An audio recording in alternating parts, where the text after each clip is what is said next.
來自這個氣候的衝擊，已經嚴重的改變了世界貿易的一個面貌，還有對於全球極端氣候，它現在開始在動搖所謂的地緣政治啊。Ladies and gentlemen, welcome the host. 今天史官來跟大家聊一個有趣的話題。最近全球熱浪嘛，歐洲的熱浪热到爆炸，全球熱浪情況之下，海溫也很高。這個是全球的氣溫追蹤器，你看哦。現在海溫有多可怕？就是全球海溫，橘紅色都超過30度了，所以你可以看到台灣現在完全被包住，然後全球氣溫非常非常的高。這種全球持續性的高溫，你看歐洲啊，最近稍微降溫哦，因為第3波熱浪結束，接下來還有下一波，馬上歐洲要迎來新一波的熱浪哦。那到底發生什麼事情呢？首先呢，印度啊，這高溫已經是超過人類可以承受。印度現在呢，這個當然现在是晚上啊，如果你早一些時候，比如說下午的時候。你看到星期天下午1點的時候，溫度之高啊，中亞非常可怕。對，那因為歐洲比我們還晚嘛，所以他們這個夜晚，因為如果我們現在歐洲現在是降溫的這種狀態，那你可以看到它那個氣溫。巴威颱風的時候，其實就呈現出全球氣候變暖所造成的一個嚴重性。今年很有可能是有史以來最強的一次厄爾尼諾哦，就是聖嬰現象啊，又叫小男孩。那這麼高的海溫也讓我們的颱風季提前到來，並且今年的颱風季可能會持續到冬季12月，非常誇張哦。歐洲人本來是不吹冷氣的，他們是沒有空調的，但現在歐洲人滿世界找空調。以前是需要保暖，電暖爐啊、電熱器啊，所以呢，從炙熱到炙冷，這代表全球歷史的一個移動嘛。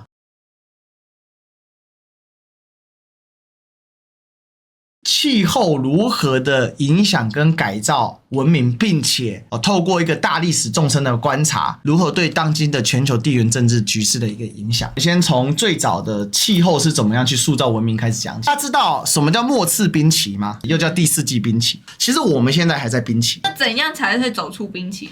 目前的話其實是间冰期。比如說世界发现化石最豐富的區域之一呢，比如說什麼呢？美國的這個中西部地區。為什麼呢？因為啊，這個地方啊，這個阿帕拉契是一個古地盾，這邊是落基山脈，是太平洋海板塊跟北美地大板塊長期互動的結果。所以如果說全球變暖的情況之下，是不是冰川都溶解，平面會上升100公尺到200公尺，這個地方會全部在水裡面會形成一個大淺海。以現在的狀況來說，其實很冷。這個地方呢，這個是美國的中西部哦，這個是芝加哥 Chicago， 有沒有看到這個是密西西比河，然後這是密蘇里河，來自北極的風會這樣直接貫穿這一塊，然後直接一口氣吹到墨西哥灣，非常的冷，那也會形成很大的一個溫差。因為從墨西哥灣上來，墨西哥灣有世界上最強大的暖流，叫墨西哥灣流嘛，這個地方會形成一個很強的熱氣流上升的狀況，跟北邊來的冷渦一撞，就會形成局部很強的氣壓差。那氣壓差如果局部很小範圍內的高強度的氣壓差，就會形成什麼？龍捲風。這一種暖海啊，事實上才是過去地球的主要的狀況，但是在今天我們是在地質學上我們叫第4紀，第4紀是一個長時期的冰期，所以呢，現階段我們可以看到大陸邊緣有大量的淺海的存在，這叫什麼？這叫大陸棚或大陸架。如果在更冷的時候，北方被冰蓋覆蓋，大量的水被凍結在冰裡面的時候，它就會露出海平面，那就會形成一個完整的大陸。比較有名的叫濟他大陸，也就是在東南亞這一整塊，從泰國馬來半島這裡一路延伸到這個爪哇島，然後呢到這裡有沒有這個爪哇海，其實都是大片的淺海。這些大片的淺海呢，就會露出水面，然後形成一整塊的大陸。那我們要了解哦，這個第4紀冰期呢，它有一個特質是什麼？就是它很長，但是在很長的這個狀況之下，它會有所謂的间冰期，就是在冰期跟冰期之間的部分的回暖。現在其實我們就處在一個比較長時段的间冰期裡面。那末次冰期啊，它事實上是推動整個人類走出非洲的一個很大的一個動力啊。第一次影響到人類文明進程的，其實就是冰河時代，就是氣候。氣候是推動人類文明變化的最核心。哪怕我們回歸到人類才剛剛從猩猩變成人類的時候，所以末次冰期結束之後，也就是我們新石器時代。這麼講好了，古人類有很多種不同的猿人，他們都是舊石器時代都有這個功能，都有這個能力。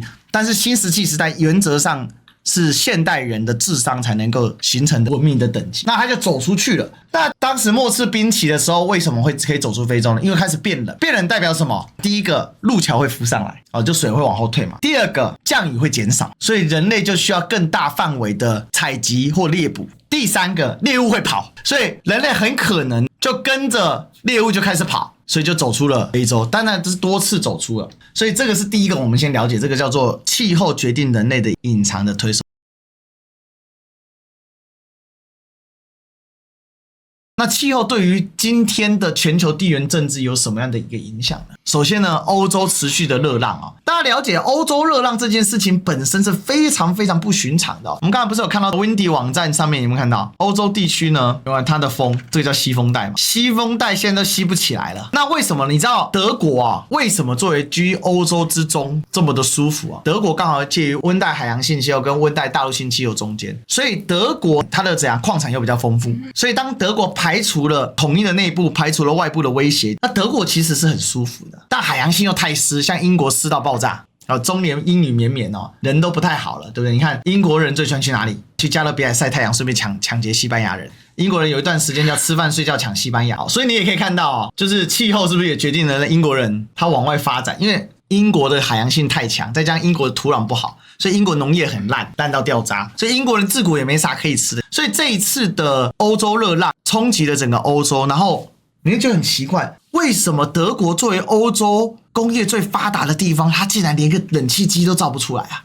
沒有為什麼，因為氣候決定了，他們不需要造冷氣機。在這一波熱浪當中呢，大家才驚覺到，面對全球氣候變遷，歐洲是如此的不堪一擊。那為什麼德國成為歐洲最白左的地方呢？甚至比法國還白左呢？什麼東西的白左？德國的綠黨是全世界最猖獗的，他們會去當環保恐怖分子，因為德國的氣候條件讓他們能夠運用這種思想。德國是全世界上綠建築發展最好的地方，台灣的官員每一次要考察綠建築就跑去德國，你跑去西風帶考察沙小綠建築啊，你是白痴是不是？但他們就去了。那為什麼德國可以發展綠建築呢？因為常年西風帶啊，每天吹着微微的風吹過去，對不對？搞個綠建築就能夠降溫，所以大家理解到氣候對於這件事情的一個影響。和中国、美國超過90%家庭有空調的情況不同，歐洲的空調普及率只有約20%，部分國家甚至不足5%。法國24新聞網評論稱，熱浪當前，全世界都被歐洲缺空調這事兒驚呆了。那你說，那為什麼美國人裝空調呢？美國的地理環境就決定它不裝空調會死人啊。美國是屬於什麼？冬冷夏熱，因為它的地理環境怎樣？它的山脈跟它的氣候剛好呈現平行狀態。冬天的時候，來自哈德遜灣超強冷氣團一路長驅南下，可以直抵墨西哥灣岸。夏天的時候，墨西哥灣暖流所形成的超強熱氣暖氣團可以直抵加拿大草原境內。所以美國人冬天跟夏天都很痛苦，要麼熱得要死，要麼冷得要死。美國的環境其實不是很舒服啦，只是地很大而已。尤其它的中西部，它很舒服的地方在哪裡？其實它很舒服的地方在西岸。西岸雖然很乾，但氣候很穩定。因為呢，西岸有加利福尼亞涼流嘛，所以為什麼洛杉磯這裡可以住這麼多人呢？加利福尼亞涼流在這裡。此外，歐洲人力是出了名的貴，一台空調僅安裝費就高達上千歐元。種種因素的疊加，使得擁有空調在歐洲成了件奢侈的事兒。這個有個笑話成分，就剛才講到說，其實為什麼貴？歐洲人力除了貴之外呢，冷氣機師傅也沒幾個啊，沒有空調師傅啊，為什麼？就沒人裝空調來空調師傅，所以空調師傅更貴了。全部都是規模效應，所以地理決定一個國家的一個基本格局是真的。我們來看一下中國是怎麼改變歐洲的這種傲慢態度。好在東方的救兵及時趕到，中國制造的移動分體式空調成為了今夏歐洲的爆款。相信我，這是你這輩子最棒的投資。我的幸福指數瞬間提高了。這個空調早買早享受，借錢買也值得。Now, these units are genius because they bypass France's strict installation laws. They require no drilling and no professional installation. 所以其實你會了解到為什麼氣候的變遷其實很有意思啊。你說歐洲那些老爺子啊，腦袋瓜裡是不是對東方有着深深的芥蒂？是的，在歷史上因為黃禍嘛，它就是簡單來講就是匈奴阿提拉。還有這個後來的蒙古西征對他們留下的陰影實在太深了。當年東斯拉夫民族的文化發源之地就是基輔直接被殺成白骨之城，就是這麼的誇張。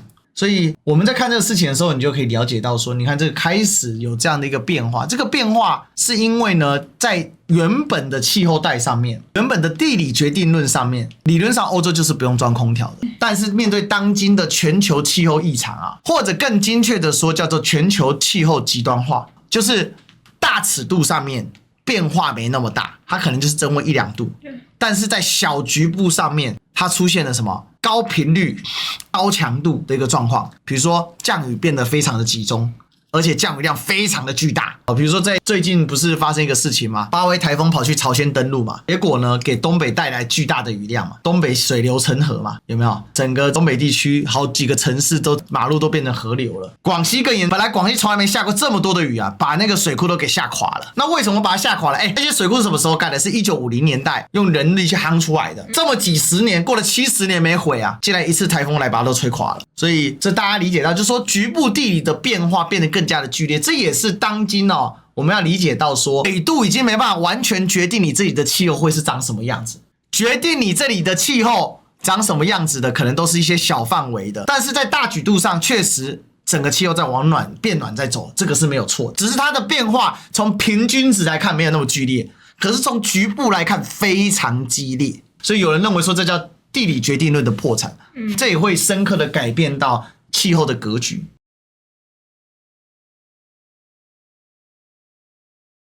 歐洲舒服的日子不再有，對中國來講，中國也很痛苦。為什麼？全球氣候極端化的結果對中國跟歐洲來講是最痛苦的。為什麼？因為中國跟歐洲呢擁有非常密集的人口帶，然後能夠宜居帶。中國算土地非常大，有960萬平方公里，但是中國的宜居帶相對小，它主要集中在黑河騰衝線以東嘛。那大量人口密集的人口應對極端氣候，極端氣候是小範圍高強度。那小範圍高強度，你人口集中，你要疏散，你要能夠應對，你要的這個強度就很高嘛。可能一小片區就5萬人，你要搞定這5萬人很難。但是美國來說，它相对就比較沒有那麼痛感。為什麼？美國的国土面積跟中國差不多，大概950萬平方公里，但它人口只有3.3億到3.5億，算上那個非法移民的話，人口相對稀疏啊。所以呢，美國的優勢是什麼？就極端氣候好了，一次害的就這麼多人而已。但中國不一樣，中國一次害的，如果下在沒人的地方就算了，下在有人的地方，那就非常非常嚴重啊，非常非常的嚴重，這是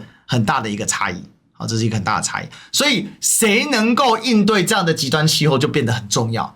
歐洲現在面臨的問題是什麼？歐洲人應對極端氣候的能力非常脆弱，連個冷氣機、連個空調都搞不定。所以這也是整個歐盟現在所面臨的一個巨大的問題。它的產業空心化，還有原本先天條件的不足，正在加速的侵蝕歐洲的底本。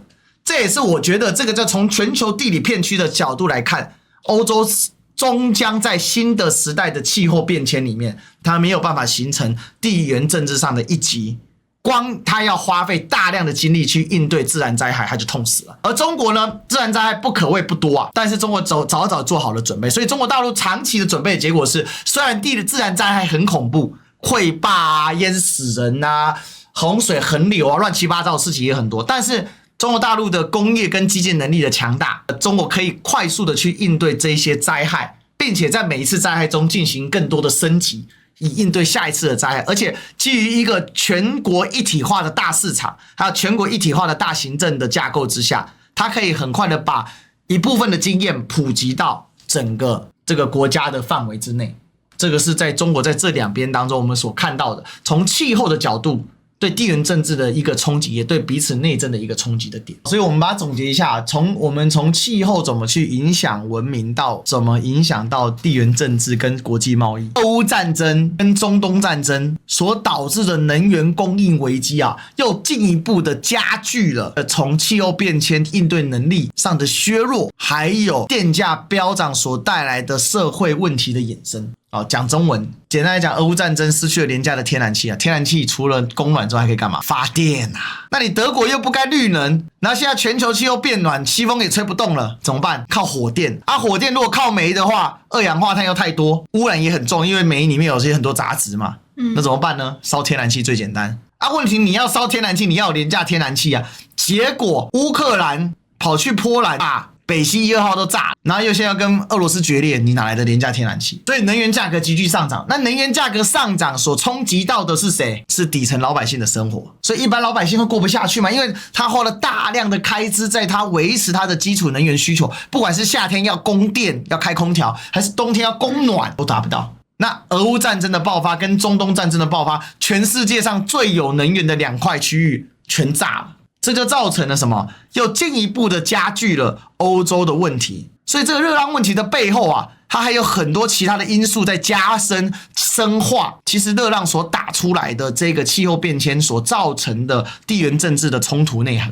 所以呢，其實現在啊，全球氣候變暖在目前的這2場戰爭衝突當中呢，它事實上它所形成的危機只有加深。大家想哦，夏天变得更暖代表什麼？冬天帝王極寒流報復的更厲害，氣候是相應的嘛。对於歐洲來講，是進一步在被削弱當中啊，這就很嚴重影響到全球地緣政治的競爭格局。為什麼？中國大陸的一體化的市場，這個整體的統一的一個中央集權式的一個內政的一個布局，它可以更好的去應對這些極端問題。一方有難，八方來援。而歐洲的削弱本質上是對美國的一種削弱。為什麼？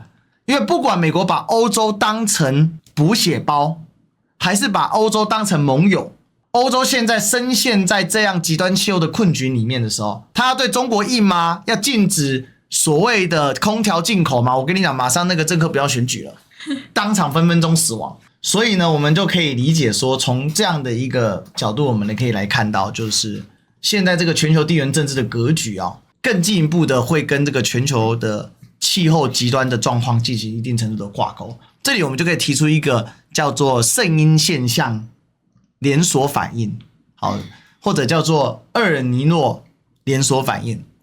怎麼樣的連鎖反應呢？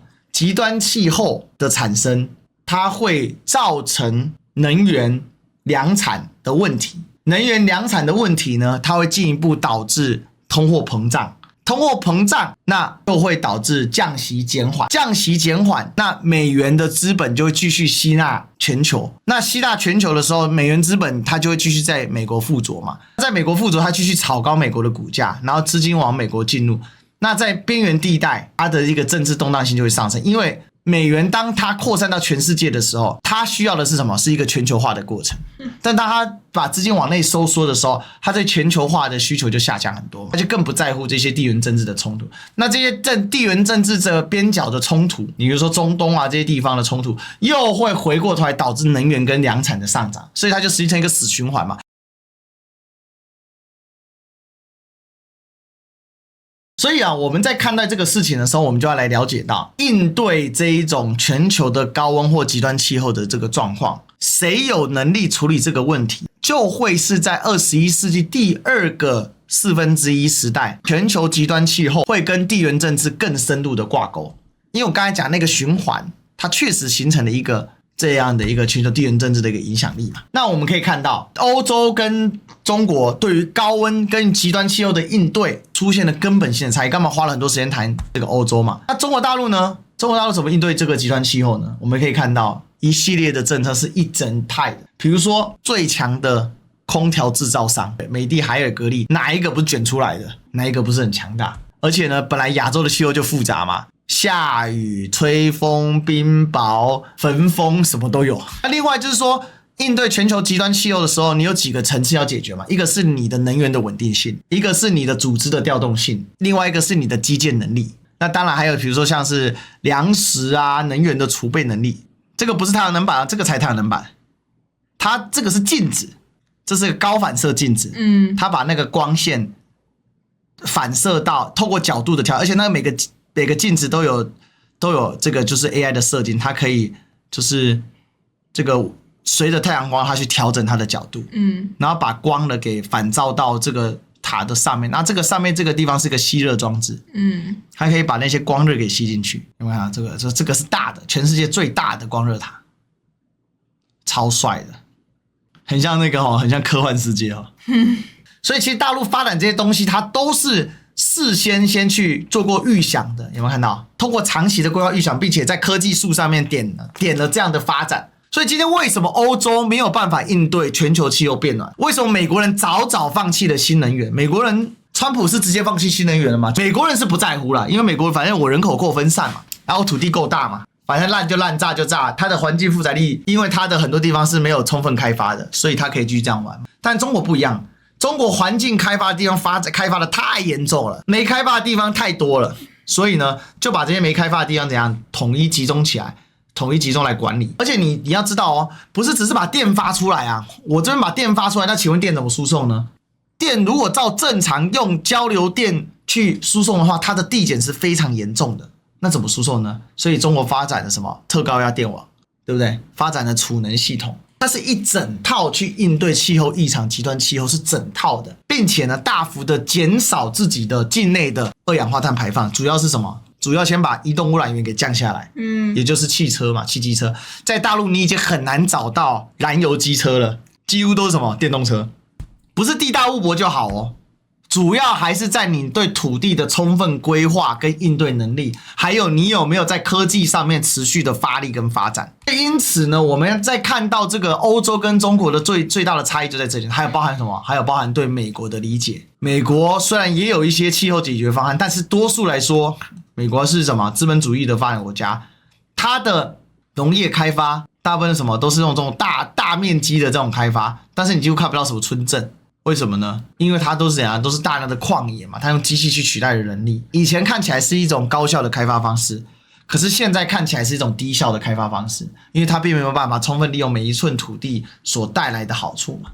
那我們怎麼做一個判斷呢？未來首先呢，歐洲的發展的黃金時代已經過去了，因為歐洲過去呢，它可以靠着相對穩定的氣候狀態，還有呢一個發展的窗口期它成功的能夠締造它一個非常舒適跟美好的生活。但目前全球極端氣候的狀況之下，歐洲卻顯得脆弱不堪，因為過去住的最舒服的驗證那句話叫生於憂患，死於安樂。所以呢，這個歐洲它過去其實歐美過去都在怎樣，在一個所謂的 heating economy， 就是熱經濟的狀態之下。但現在是什麼？現在是要這個冷氣經濟，叫 cooling economy， 就是現在要全世界要尋找能夠充分的利用能源來形成一個更舒適的生活，或者說能夠應对這些極端的气候的一個发展。所以你看，從 heating 到 cooling， 這正好是一個很好玩的一個對比那在這樣的狀況之下呢，歐洲呢確實它的應對能力是非常弱的，我們今天花了很多時間論證，而中國的應對能力是強。那再來問題就丟回到那美國呢？過去200年的發展窗口，到了今天是一個截然不同的一個概念。只有強大、穩定、高效，並且能夠長期制定計劃，才會在未來的全球的極端氣候的衝擊當中能夠更加的去應對，並且逐步的在這個應對當中積累出更多的，我們不管講是實力也好，節省出更多的成本也好，還有更強大的發展能力也好。所以極端氣候跟全球變局它就掛鈎在一起了。而且呢，在除了這個應對之外呢，因為这種極端氣候的結果，所以我們可以看到這個熱錢還是會更加相對集中在哪裡？集中在美國。就從美元的角度來說，熱錢會集中在美國，那也會導致邊緣地區的衝突難以下架，難以停止。所以我們看到美國跟伊朗又掐起來。我早就說美國伊朗肯定誰也不服誰，要再掐第二輪的，對不對？當時他們的和談我是挺意外的現在果然就是這樣的一個發展的一個趨勢那這個氣候戰略其實這裡面有一個最大的受害者，大家猜一猜是誰？印度 India。 為什麼？來看一個圖你就知道了。為什麼是印度呢？因為印度的極端高溫跟超高人口聚集度呢，已經讓印度每天都是40幾度高溫所以全球氣候變暖呢，最大的受益者是北方的俄羅斯這種地廣人稀的國家。那歐洲因為人口集中面對極端氣候它痛苦那印度人口集中，纬度又低，熱爆熱死，太恐怖了。所以印度會是這一輪全球極端氣候、全球熱浪這個其中一個隱形的最大受害者。只是印度人民不會叫，因為他們可能覺得是來自上天的一個考驗。那我們今天大史觀就跟大家分享到這裡。全球極端氣候在21世紀的第2個25年將會越來越走向世界的議題的台前，它將不會是個軟議題，它會是一個剛性議題，它會是一個地緣博弈當中很重要的干擾因素。如何應對全球極端氣候，應對越來越可怕的熱浪，越來越可怕的極端降雨，越來越兇猛的熱帶氣旋，就台風、颶風、旋風這類的，那會變成每一個國家整體實力的展現。那在應對這個當中呢，產生的工業鏈的外溢也會變成一種新的地緣政治的平衡工具。For example， 中國的移動式空調就是這樣。